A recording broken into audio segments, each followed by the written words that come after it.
Hi, good morning, and welcome to Ask the Expert, an award-winning daily live show from 8:30 to 9 to help small businesses. If you have any questions, just ask them in the comments of the live feed. And if you need any more advice, join the official QuickBooks Intuit SMB community group on Facebook. Accountants and business experts are on hand 24/7. So as this session is running, during this live session, we're going to be running a poll.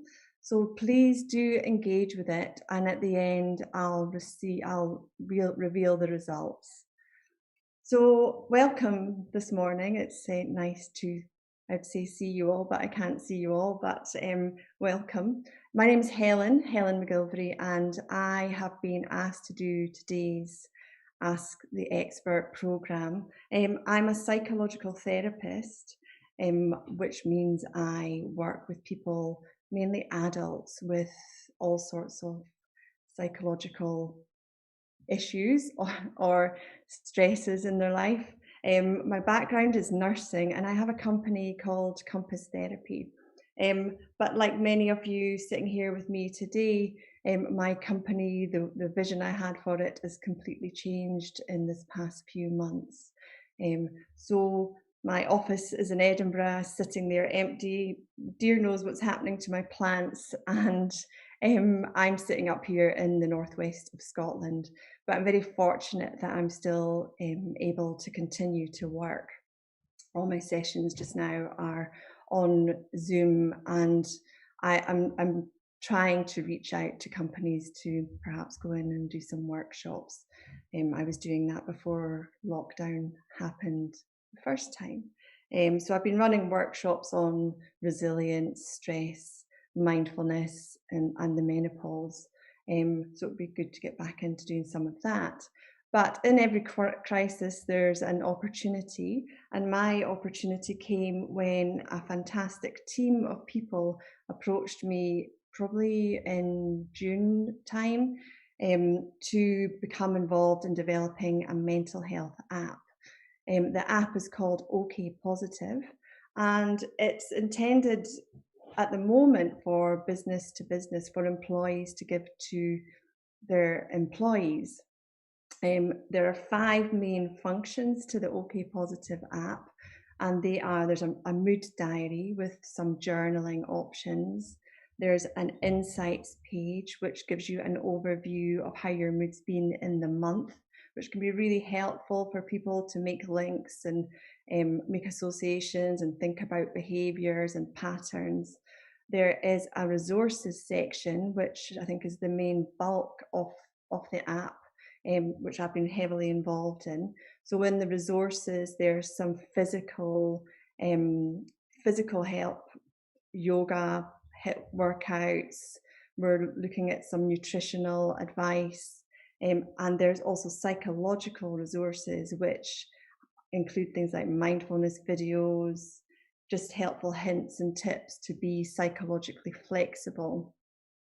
There's also an interactive map there, which allows users to find therapists, counsellors, coaches just very easily by looking at what's available around them.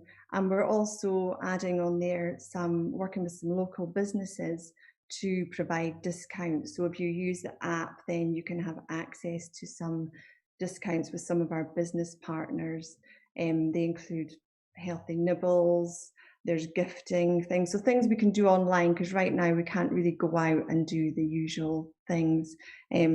So if you're joining in this session today, then we are going to gift you the app. So I think the QuickBooks team here will put a link up which will give you access to the app for you to use as and when you want to. And I'd really encourage you to do that. And if you want to give us feedback, then we would love to hear it. And you can contact me at helen@okpositive.org. We'll put the details in the comments as we go along. So you can ask me questions today, anything about how to maintain calm in this crisis, how to relate perhaps more skillfully to the inner world that we all have. We all have our own thoughts, feelings, urges, memories, on top of everything else that's going on in the world. How we react and respond in challenging situations, and just ask me questions on possibly, I think we're perhaps forgetting that we're all humans, we're all in this. I'm not going to say we're all in this together because it's different for everybody, but just touching base with what it's like to be a human. We're programmed to respond to threat, and that's kind of what we're in at this moment in time. So any questions, I'll look forward to answering them in just a moment. So I thought it might be helpful before we go into the questions to offer you an opportunity just to allow yourself to unplug from automatic pilot and tune into yourself before we begin the rest of the day. So I'm inviting you to take part in a short mindfulness practice. So if you haven't done so already, perhaps switch off all the screens you have going on your laptop, or just try and stop doing what you're doing for a moment, and together we can just take some time. So I invite you just to stop, to stand if you're making the breakfast. If you're sitting down, just sit on the chair, and I invite you to close your eyes or gaze downwards. I'm going to do the same just now. And when we finish this practice, I'll ask you to open your eyes. So sitting with a straight back and a soft belly. Nothing really embodies mindfulness like posture. Posture is important. The physical shape in which we meet the world can have a massive impact on how we feel and how we act. So with our straight back and our soft belly, the straight back encourages alertness, and the soft belly fosters a sense of relaxation and openness. So feeling the ground on your feet as you're standing or sitting. And just like the breath, our connection to the earth is always available to us. By simply paying attention to the feeling of our feet, we can literally ground ourselves at any time. So feeling the feet on the floor, perhaps feeling the sensation of your socks or your skin on the floor, or noticing the pressure of your foot on the floor.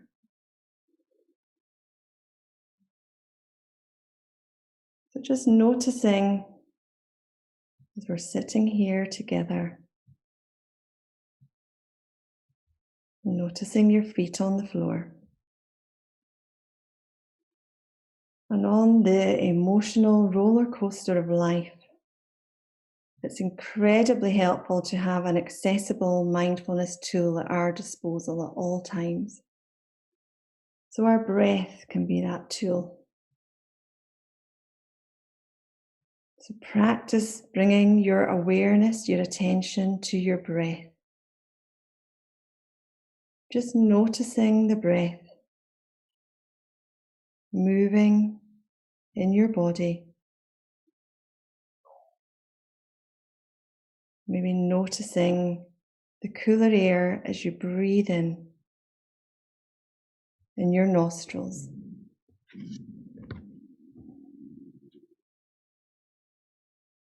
Just noticing the body moving as you breathe in and breathe out. So the one reason the breath plays such a central role in mindfulness is that it's always available. You don't need any special conditions to use it. The breath is always there. And perhaps just as important is that you can be a mirror for how you're feeling. If you're stressed or tense, Your breath can reflect that by becoming short. And if you're relaxed, your breath is longer. So in this moment, just noticing the breath moving in the body. And if your mind's wandering, if it's getting caught up in chatter, just notice where your mind's gone. Bring your attention back to the breath, moving in the body. With so many demanding things in our lives, things grabbing our attention all day, we can become very used to having our minds filled at all times. Even when we're unwinding at home or the end of the day, we can consume more distraction through music, TV, games, kids. These things aren't inherently bad, but it means it's rare for our minds to have nothing to do. By putting all distractions aside, we can see what happens when we give ourselves the gift of silence. Silence can be useful for recharging, but also for tapping into creativity. So just noticing the breath in the body, just gathering our attention for today, for the next 20 minutes together. Maybe being aware of the room round about. Maybe being aware of the air on our skin. Our days are filled with responsibilities and tasks. We often don't feel we have enough time. But we can all cultivate some time by establishing mindfulness in your body through awareness of your breath and your posture. It gives you a superpower of making all the time you have. So being aware of your feet on the floor again, maybe having a little stretch. When you're ready, let's open our eyes and connect together again. So I hope you found that helpful. I know I did. I was noticing my imposter syndrome thoughts shouting at me there. But through using the breath, I was able to come away from that. So we can move on now to some questions. And there's a few coming through here. So Linya from Facebook Messenger, the last few months have been very stressful. I've lost my job and I was living off my savings until November last year. While things have improved and gone back to normal, the fear and dread lingers on. Should I seek help, or are there any self-help techniques that might work? Linya, thanks so much for sending that question in. And, you know, this is really stressful and upsetting and hard. It's really hard. I think first things first, just make space for yourself to feel this, and don't give yourself a hard time for feeling these feelings.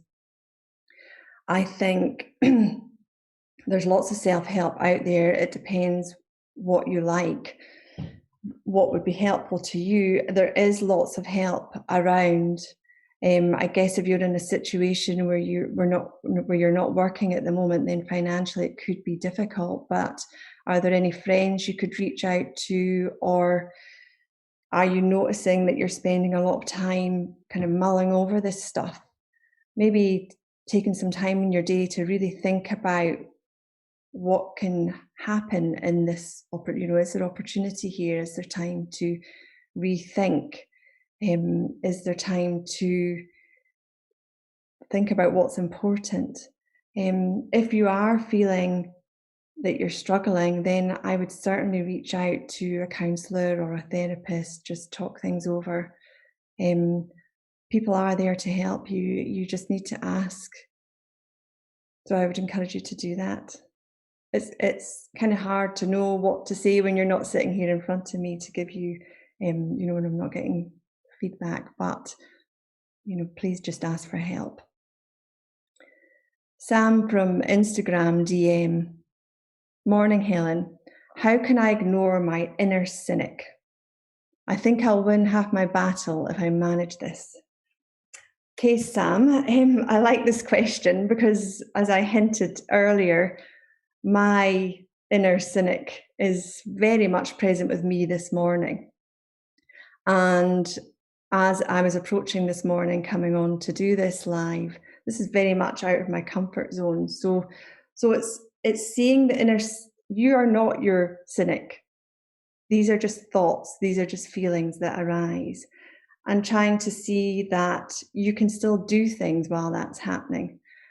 So an example would be last night, as I woke in the middle of the night, my imposter syndrome person popped up in my mind and started telling me all the things that could potentially go wrong with today. So I could have listened to that, and I guess if I really listened to it, I would never have accepted the invitation in the first place.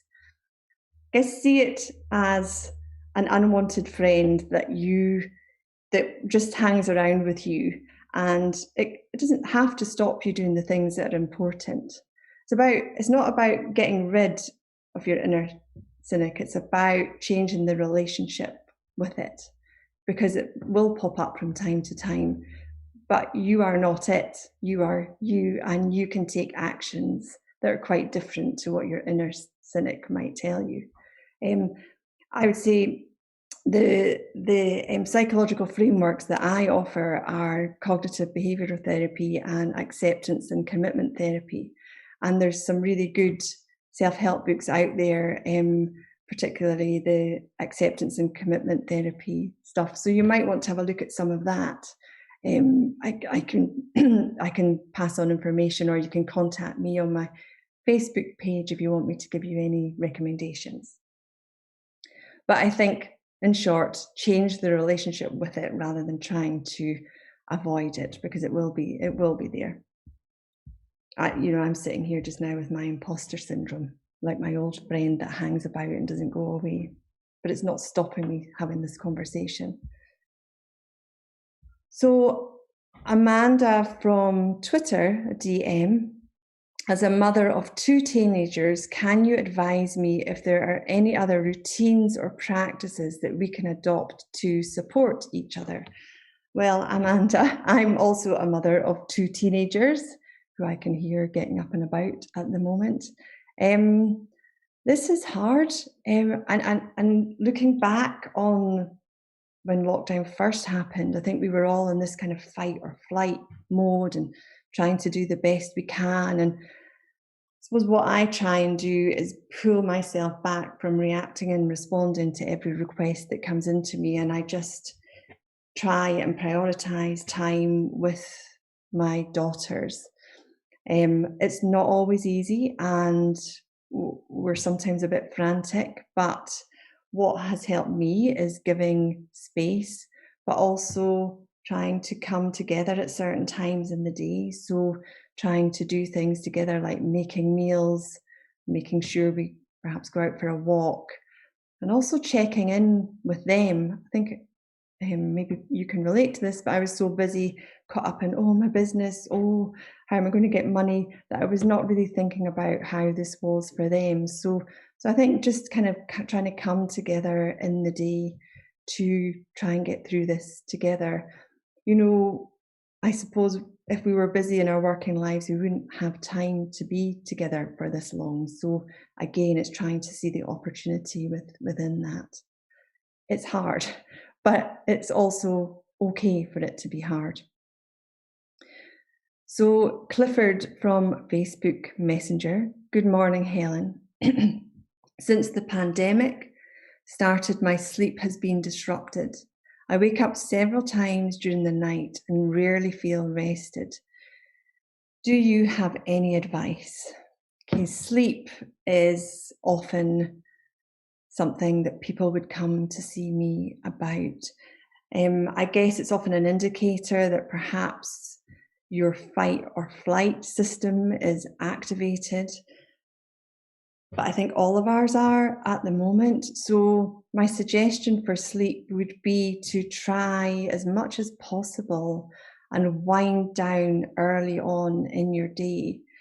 Try not to have any distractions before bed. If you've got stuff on your mind, it might be quite helpful to write this down, kind of clear your mind of any clutter that's in there. Often, and again, speaking from my own experience, often if I get woken in the night, it's because my thoughts are maybe racing. So I try and practice, I guess, mindful breathing, where rather than engaging with my thoughts, I try and concentrate on my breath and counting my breath and just slowing down the breath. And if I lose count, I go back to the beginning again.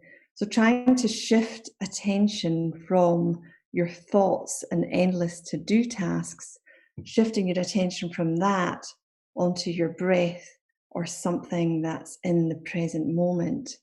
There will be, as I said, we're going to give you access to the app. There is some resources on there for sleep, and I think I put a mindfulness practice specifically for sleep. So if you download the app, then you can try these things out. But yeah, just try and be aware of days when it's worse as well, maybe journal. And sometimes if you trick your mind into saying, okay, well, we're not going to sleep tonight, that's okay, then you might settle. Because I think sometimes the battle we get into with not sleeping can be worse. That just creates another problem. Our mind can give us, if I don't sleep, I won't function in the day. So just be aware of that. Just be aware of the stories you're telling yourself about not sleeping. It's often an indication that there's stress around, or that you're unsettled. Sleep in a cool room. There's all the sort of practical steps you can take, but I put some advice about that on the OK Positive app, which you will get a link to in the comments below. So Swetha from Twitter DM, hey Helen, with the work that you do at OK Positive, do you have an idea of what kind of mental problems are on the rise, especially in the last few months? Yeah, well, we're all, my whole network of therapists, everyone's very busy at the moment. I'm seeing a real rise in what I'm noticing is sort of younger students, possibly, who are spending quite a long time scrolling through social media, comparing themselves to others, becoming more anxious, maybe noticing uncomfortable feelings, looking at Instagram and thinking their life isn't quite as good as it should be. So people are becoming more anxious. I'm noticing people talking about intrusive thoughts and OCD, so more along the anxiety type problems. But I have also noticed a real change sort of over the Christmas period and into this lockdown, where people seem to be really feeling even more fed up than they have been. So I think we all just have to be a bit mindful that this is hard. People are struggling. I think people are trying too hard to be normal in what's a very abnormal situation. This is not normal.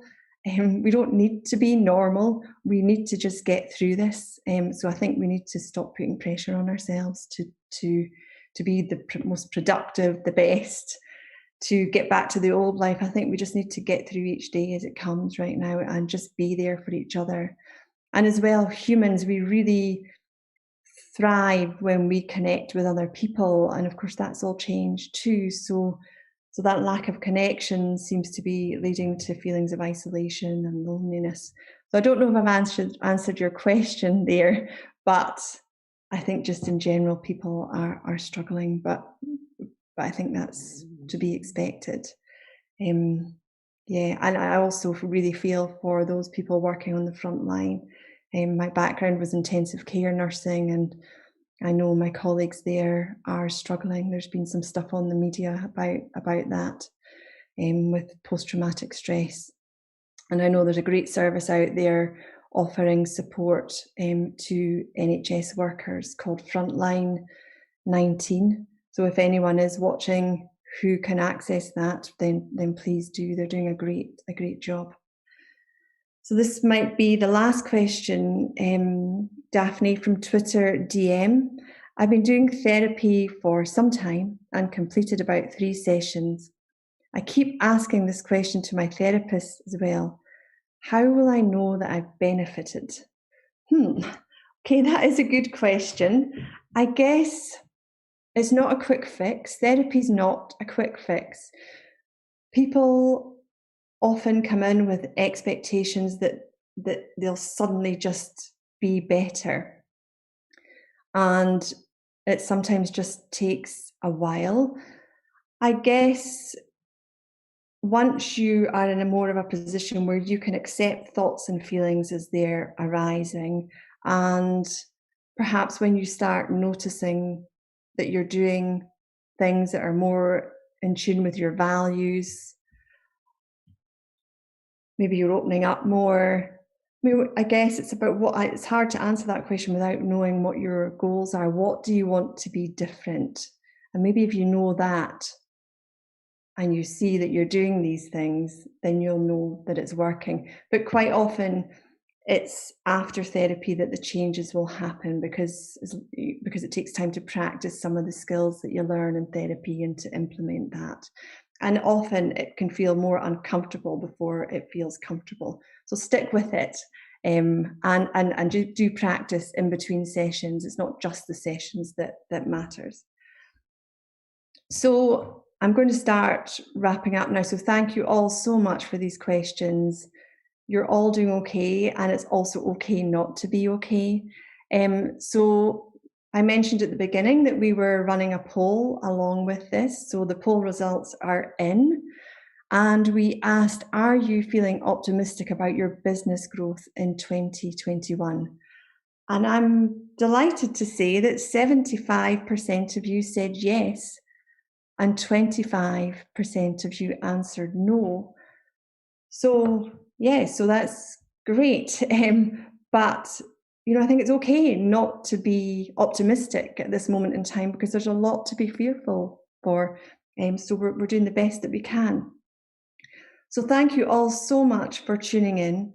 If you want to get in contact with me, you can email me at helen@okpositive.co.uk, or you can reach out to any of the OK Positive team via the website, which is www.okpositive.org. And I really hope you enjoy using the app.